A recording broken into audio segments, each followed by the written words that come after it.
friends, it is Melissa from Woods and Wool, and today I am so excited to share a project with you that I've been working on that quickly has become one of my favorite projects. And I was initially going to make this video as, a whips and finished objects video where I show off a few different projects, but I decided that this one needed its own video. It's so good, and once I show you what it looks like, I think it'll make a little bit more sense of why I'm showing you now, so you can see the construction and kind of how it's made. And then that way, once the pattern is released, you'll kind of have this sneak peek behind the scenes of how it all came together. So first things first, like I just said, this is not done. The pattern is not released. At least it's not at the time of me filming this. Maybe it is now when you're watching. Either way, check in the description box and I will update the pattern information and the yarn information as soon as it's released for you. So just check the description box if you haven't already.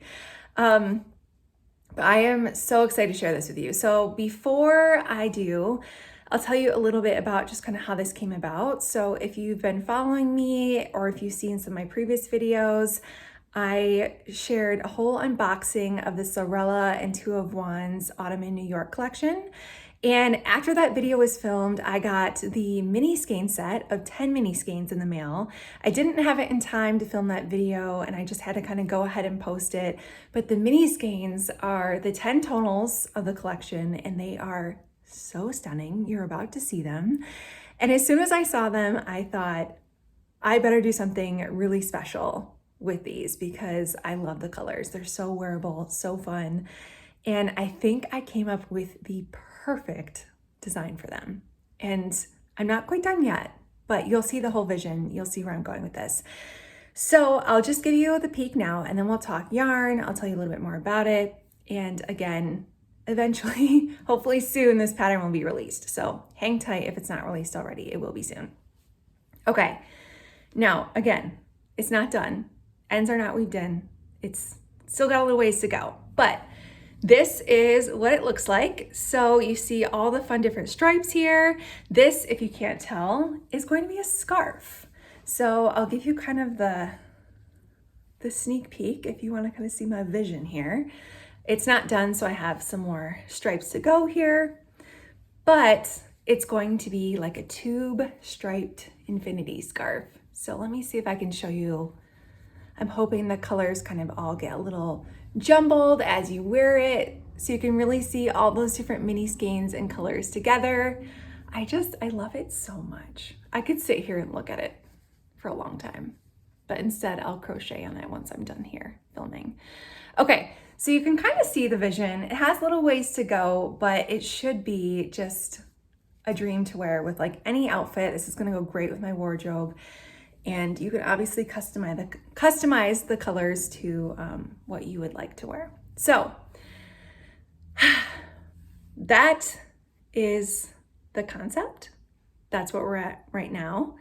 Let's talk a little bit about the yarn. So I mentioned the mini skeins, right? So I got 10 mini skeins, which are all the colors you see here. And as I was doing all the math for this, I kind of started to realize as I was mapping it all out, because I know this looks super simple. You're like, okay, cool, some stripes in a scarf.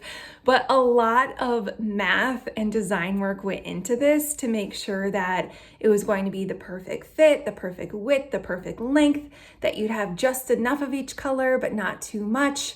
And of course, not run out of yarn as well. That's always a really big factor when I'm designing. I want to make sure that I'm getting it spot on. So I decided that I was going to need more yarn. And that was tough because again, this perfect palette of mini skeins had 10 colors. I did not want to mess with that, but I knew that I was going to need 2 more colors to have it be the perfect size, perfect fit. So what I ended up doing was just adding a little bit of yarn from 2 of the full-size skeins that I had. So if you're making this and you're like, Melissa, where are you even at right now? Why are we talking about yarn? How much yarn do I need? You will need 12 mini skeins. 12 mini skeins. Just to simplify it, you will need 12 mini skeins for this.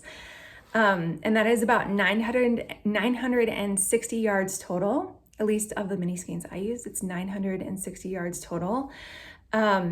So you can mix and match yarns, you can do whatever you like, but just keep in mind this is designed for 12 mini skeins. And what I love about this pattern is that my other mini skein designs have been very fade oriented. So they've been very much like colors that fade well together and they fade into one another and it creates like a beautiful gradient.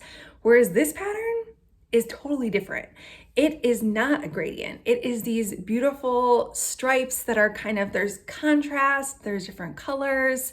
You can absolutely use kind of a faded mini set for these stripes, but I really wanted to do something that was more of like a color blocking striped look. And I did it and I love it. So that's all the information about the yarn. I will include links below to Sewrella's yarn if you want to shop. She usually has seasonal tonal sets that you can choose from that would be perfect for this.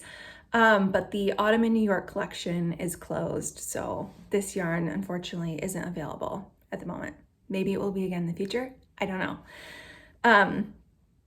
So yeah, so I did a lot of math trying to figure out how exactly I would get all the colors to be perfect in the size together, and I did it. So if you haven't guessed already, this pattern is made in the round. So it is literally just a giant tube, which is really fun to crochet. And it also makes hiding your ends really nice. So all my ends are here on the inside. I was very tempted to actually weave them all in, but after talking to some friends and realizing it would just be, I mean, you can absolutely weave in your ends, but I'm personally not going to. They hide perfectly in the middle here, and the fabric is dense enough that they shouldn't be popping out as you're wearing it or anything. Whereas if this was like open lace work, you'd probably see your ends poking out, but you can't see any of my ends. And there's very little risk of them coming out. So I'm just gonna leave them inside. And I did like triple knot each color change. So that's another reason why I think I feel confident enough doing this, but weave in your ends or don't weave in your ends at your own risk. I'm just being honest with you. So you can probably get away with that, but one thing you cannot get away with this pattern is not measuring your gauge. I know we all wanna skip that part when we're starting a new pattern, but gauge is very important in this pattern.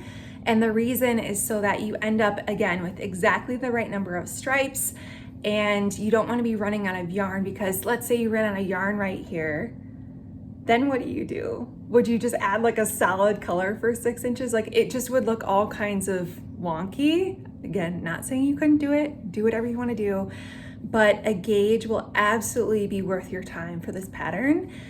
And one thing I'm going to write into the pattern, if you make your gauge, awesome.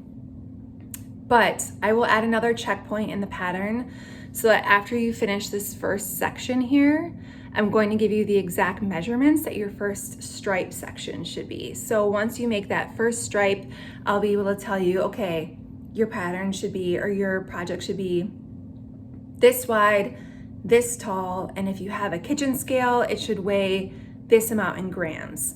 And if you're not hitting those measurements, you're gonna need to make some adjustments before you get going too far, just to make sure, again, that you have just the right amount of yarn, that you're not running out, and that it all ends up to be the right size.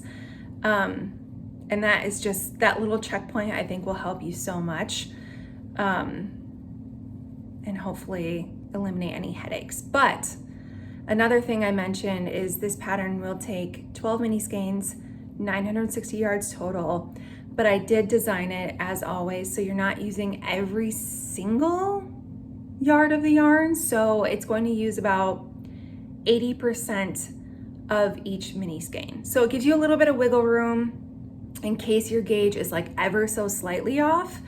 But that checkpoint, again, will just kind of help you make sure you're on the right track, and then you can just keep cruising along from there. Another thing I want to show you is the seam on this. So it's worked in the round. It is joined rounds, which means that you will kind of, what's the word? I don't know. You're gonna slip stitch them together after each round so that it's connected and so that you don't have weird jogs like as your colors change. So I'm gonna show you my seam. I always like to see people's seams. This is what it looks like. Can you even see it? It's so good, right? So it's very, very, very unnoticeable. You can notice if you're looking for it, but if you're trying to hide it when you're wearing it, or if you're standing back, you can't even tell the seam is there. So love that. And I already showed you guys all my ends on the inside, but this is the right side, we'll say. So this is the side that you'll see published, the pattern facing out. It's a really, really beautiful texture. But if you so chose, before you seamed it up, you have another option, which all you'd have to do is once you're done crocheting, you could turn it inside out. And there's a whole different texture there, which is really, really beautiful too. I was actually very tempted to have this side on the outside, but I'm gonna stick with my gut here and keep that side on the outside. So once I'm all done here, again, I have a little ways to go, but all I'm gonna have to do is a quick little seam to seam that together, and then my scarf will be done. I'm so excited about this. So this is what it would look like now. But of course I have some more stripes, so it's a little bit bigger, but how fun. I'm so excited to wear these. Again, the colors go great with my wardrobe. You can customize the colors whatever you want. You can do more than 12 colors. You can do less than 12 colors. It's gonna be such a fun, customizable pattern. And just something different. I haven't made something that was that color blocking striped look before. I've only done fades with my mini skeins, and I'm just super excited with how this is coming out. So I couldn't wait to show you. This pattern doesn't have a name at the time I'm recording, so there's a lot of loose ends, literally, that need to be tied up here before I release it. But if you have any other questions about this pattern, feel free to drop them in the comments, and I will try to include all the answers or anything else you guys want to know in the blog post once the pattern is published. So if you're watching this months and months later, feel free to check that out in the description box. And if you're watching as I post this, again, I'm not exactly sure when I'm going to release the pattern, but I will put the information in the description box and then update once the pattern is officially released. So right now it's an unnamed, stunning striped scarf. That's not the official name, but you'll see more of it very soon. Until next time, bye. Hello, this is future Melissa here. I have finished the scarf and just want to show you how cute it turned out. So I like to twist it once, loop it together, and then sometimes I like to put the twist in front. It's totally up to you. But that is what it looks like. It turned out so cute. I adore this thing. So there you have it. That's it.